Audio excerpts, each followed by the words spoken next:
కొంతసేపు నిశ్శబ్దం పాటించండి దయచేసి. నిశ్శబ్దం నిశ్శబ్దం నిశ్శబ్దం నిశ్శబ్దం దయచేసి అందరికీ వాల్యూమ్ పెంచండి.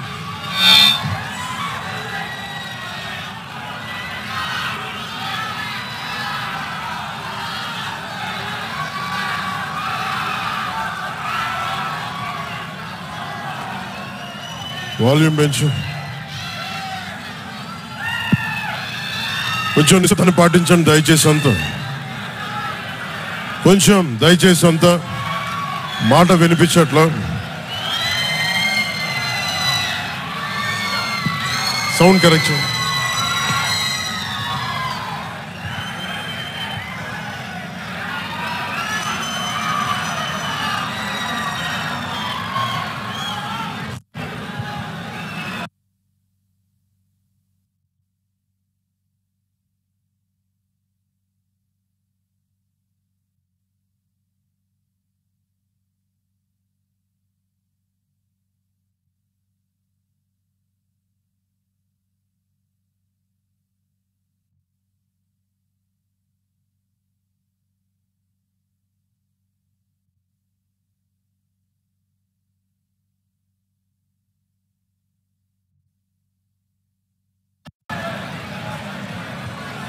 దయచేసి అందరూ నిశ్శబ్దంగా ఉంటూ. చారిత్రాత్మకమైన రోజు ఇది.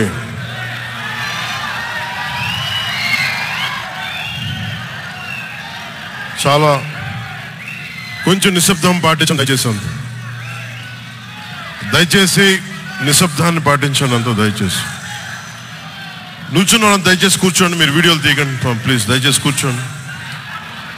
కూర్చోండి. ఏదో ఒకటి చేయండి. మీరు కూర్చోవాలి. ఏదో ఒకటి చేయండి. మీరు చాలా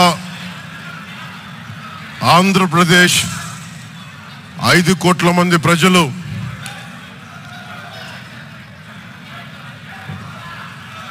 మీరు కూడా కూర్చోండి.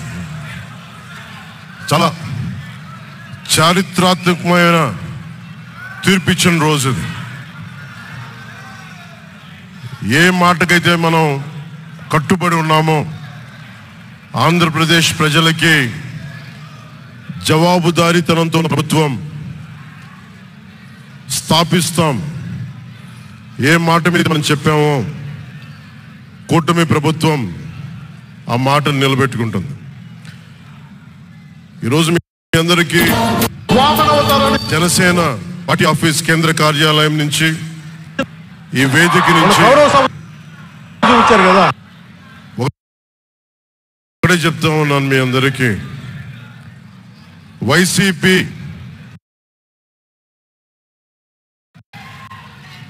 వైఎస్ జగన్ గారు కానీ వారు మన వ్యక్తిగతంగా నాకు శత్రువులు కాదు. ప్రజాస్వామ్యాన్ని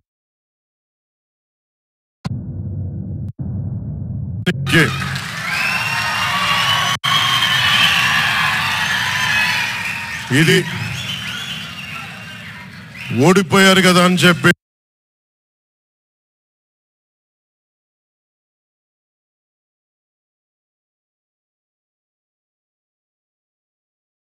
జనసేన నాయకులుగా గుర్తుపెట్టుకోవాల్సింది. ఇది కక్ష సాధింపు సమయాలు కాదు. 5 కోట్ల మంది ప్రజల కోసం పనిచేసే సమయం ఇది. 5 కోట్ల మంది ప్రజలు. ఆంధ్రప్రదేశ్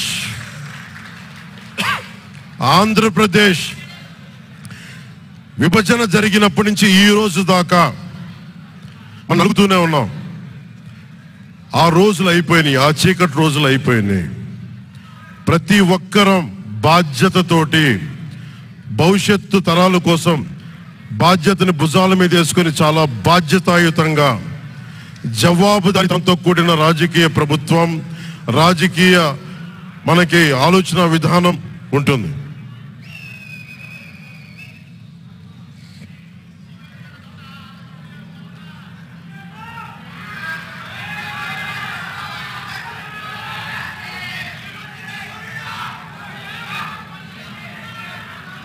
నేను ఆలోచిస్తా ఉన్నాను, ఒక క్షణం ఏం మాట్లాడాలి ఈరోజు అని.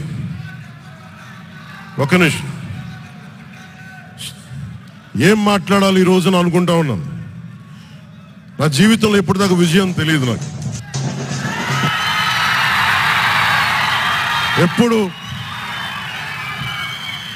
ఎప్పుడు ఒకే ఒకసారి సినిమాల్లో ఉన్నప్పుడు తొలి ప్రేమ అనే విషయం చూశాను.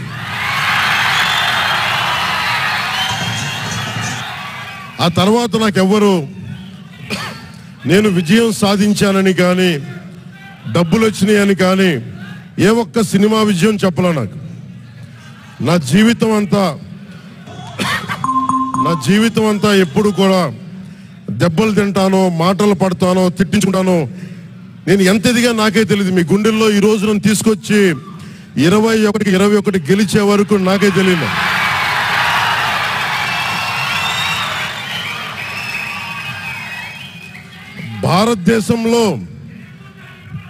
భారతదేశంలో 100కి 100% కొట్టామంటే జనసేన.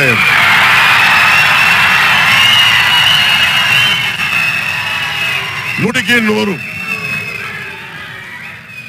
ఇది ఎందుకు ఈ విజయం జనసేన లేదంటే జన సైనికులు, వీర మహిళలో జనసేన నాయకులది కాదు, కేవలం వారిదే కాదు, 5 కోట్ల మంది ప్రజల ఆకాంక్షదే.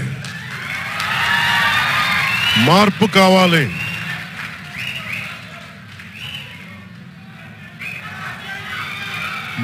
కావాలి. పాలన మారాలి. ఇవన్నీ చాలా మంది కోట్లాది మంది ప్రజల ఆకాంక్ష. ఈరోజు ప్రజల తీర్పు.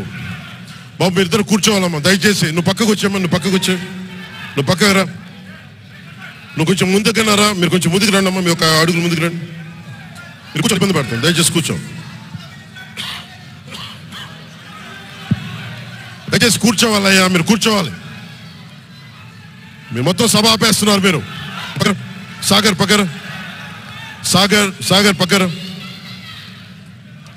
ఇది మనందరికీ చాలా జాగ్రత్తగా ఉండాల్సిన సమయం. ఇది కక్ష సాధింపుల సమయం కాదు. ఇది ఆంధ్రప్రదేశ్ భవిష్యత్తుకి బలమైన పునాది వేసే సమయం.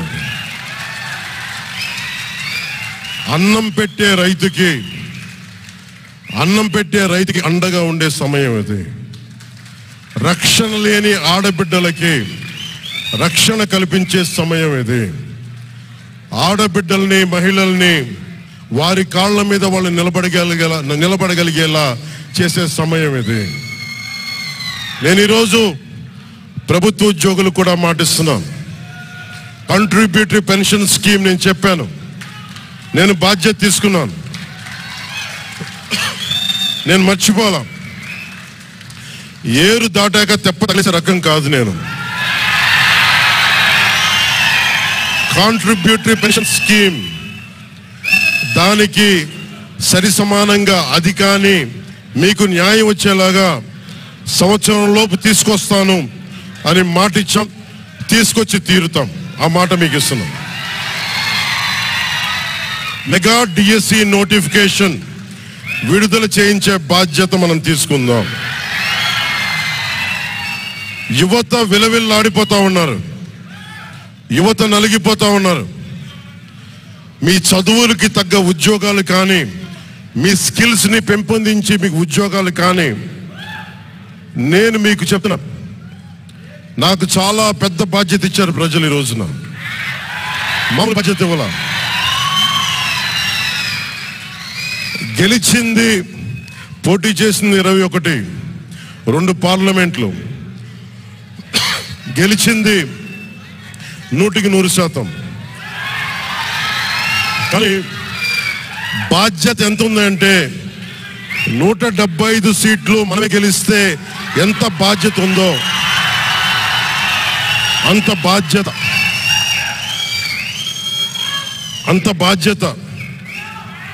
బాధ్యతతో మేము పనిచేస్తాం. యువత నలిగిపోయారు, నేను మర్చిపోలేదు. ఆడబిడ్డలు ఇబ్బంది పడిపోయారు, మేము మర్చిపోలే. సగటు మధ్యతరగతి మనుషులు నలిగిపోయారు.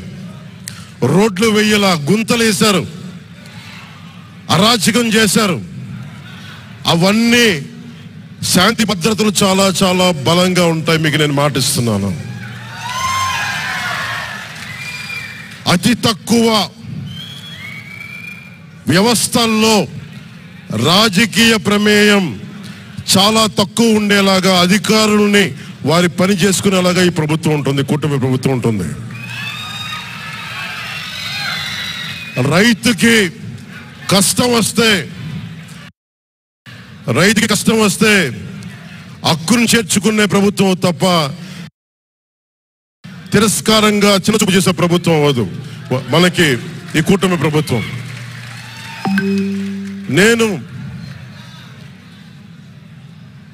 నాకు రాజకీయాలు డబ్బు అవసరం లేదు. నేను మీకు మళ్ళీ చెప్తున్నాను. మీకు నేను డబ్బుల కోసం, పేరు కోసం రాజకీయాల్లోకి రాలేదు. మీలా నలిగిపోతారు చూస్తారా ప్రతి ఒక్కళ్ళు. సగటు మనిషి మాకు ఎవడు ఉండేంటి, నా కులం లేదు, మతం లేదు, నా కష్టాన్ని ఎవరు చూడరేంటని ప్రతి ఊర్లో ఉండే ఒక సగటు మనిషి అనుకుంటాడు. ఆ మనిషి కష్టాలు నేను చూసిన వాడిని. ఆ మనిషికి భుజం కాయడానికి నేను వచ్చాను రాజకీయాల్లో.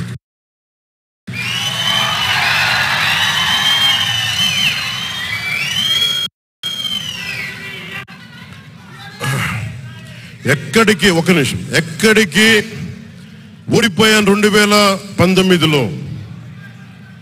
2019లో ఓడిపోతే నా మానసిక స్థితి ఎలా ఉందో ఆ రోజున, ఈరోజు గెలిచినప్పుడు కూడా నా మానసిక స్థితి అలాగుంది. అంతే ధైర్యంతో ఉన్నా.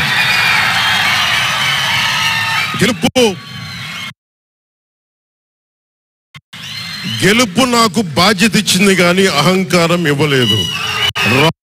రాదు. ఇంకా భయం వేసింది. అందరూ నాకు శుభాకాంక్షలు తెలియజేస్తా ఉంటే నాకు భయం వేసింది. ఎందుకంటే ఇల్లు అలకగానే పండగ కాదు ఇది.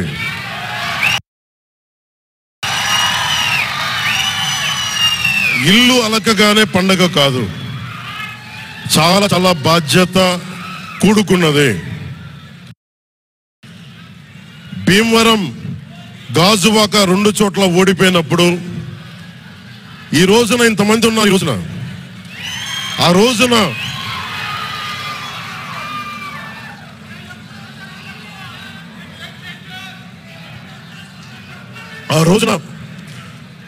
నా పక్కన నన్ను నమ్ముకున్న కొద్దిమంది తప్ప, కానీ నాకు ఒకటే అనిపించింది, నేను పరాజయం చూసి భయపడను, ఓటమి చూసి భయపడను. ఓటమి నాకు బలం ఇస్తుంది, ఓటమి నాకు ఉత్సాహం ఇస్తుంది అనుకున్నాను. దేనికంటే నేను ఒకటే నమ్మాను. చిన్నప్పుడు తిరుపతిలో యోగా నేర్చుకుంటున్నప్పుడు ఒకటే నమ్మాను, ధర్మో రక్షితి రక్షిత అని. నువ్వు ధర్మాన్ని నమ్మితే ధర్మం రక్షిస్తుంది అని. ఎప్పుడో ఒక 30 సంవత్సరాలు ఇంకా ముందే 18-19 ఏళ్ళప్పుడు చదివితే, ఈ రోజున ధర్మం కోసం నిలబడ్డాం. ధర్మం కోసం నిలబడితే ధర్మం ఈరోజు మనంటే నిలబడింది. అందుకని మనస్ఫూర్తిగా ఏ శక్తి అయితే కనిపించని ఆ పరాశక్తి, కనిపించని ఆ దేవుళ్ళందరికీ కూడా దయచేసి అరవందం. కనిపించని దేవుళ్ళందరికీ కూడా ఈరోజు నేను కృతజ్ఞతలు తెలియజేసుకుంటా ఉన్నాను. మనస్ఫూర్తిగా మీ అందరికీ, పిఠాపురం ప్రజలందరికీ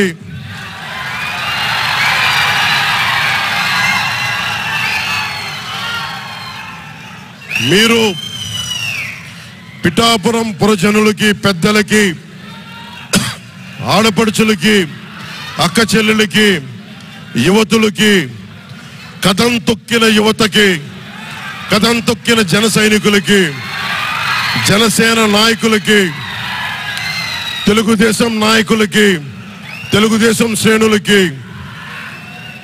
తెలుగుదేశం నాయకులు వర్మ గారికి, వారందరికీ కూడా నా ప్రత్యేక కృతజ్ఞతలు తెలియజేసుకుంటా ఉన్నాను. మీరు పిఠాపురంలో పవన్ కళ్యాణ్ గెలిపించలేదు. కేవలం పిఠాపురం ప్రజలు పవన్ కళ్యాణ్ ఒక్కడిని గెలిపించలేదు, 5 కోట్ల మంది ప్రజల్ని గెలిపించారు. మీరు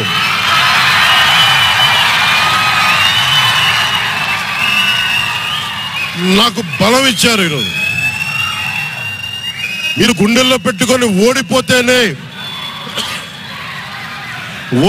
ఇంత బలంగా నిలబడినవాడిని, ఓడిపోతే ఇంత బలంగా నిలబడ్డవాడిని. మా ఇంత గెలిపించి కాదు మీరు ఇచ్చింది, చిన్నపాటి జయం ఇవ్వాల, ఆకాశం అంత విజయం ఇచ్చారు మీరు మాకు, మా కూటమి ప్రభుత్వానికి. ఇది గుండెల్లో పెట్టుకుంటాం, నిలబడతాం, నిర్మాణాత్మకంగా పనిచేస్తాం. మీ కష్టాలలో మీ ఇంట్లో ఒకటిలాగా నేను ఉంటాను, మీ అందరికీ మాటిస్తున్నాను.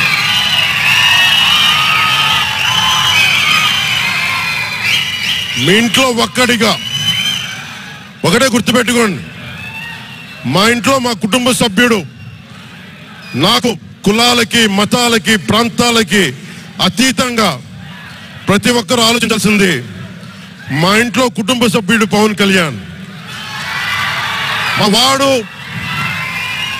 మా వాడు అసెంబ్లీలో అడుగు పెడుతున్నాడు, మా కష్టాల కోసం మాట్లాడతాడు, మా కష్టాల కోసం నిలబడతాడు. అది చేసి చూపిస్తాను.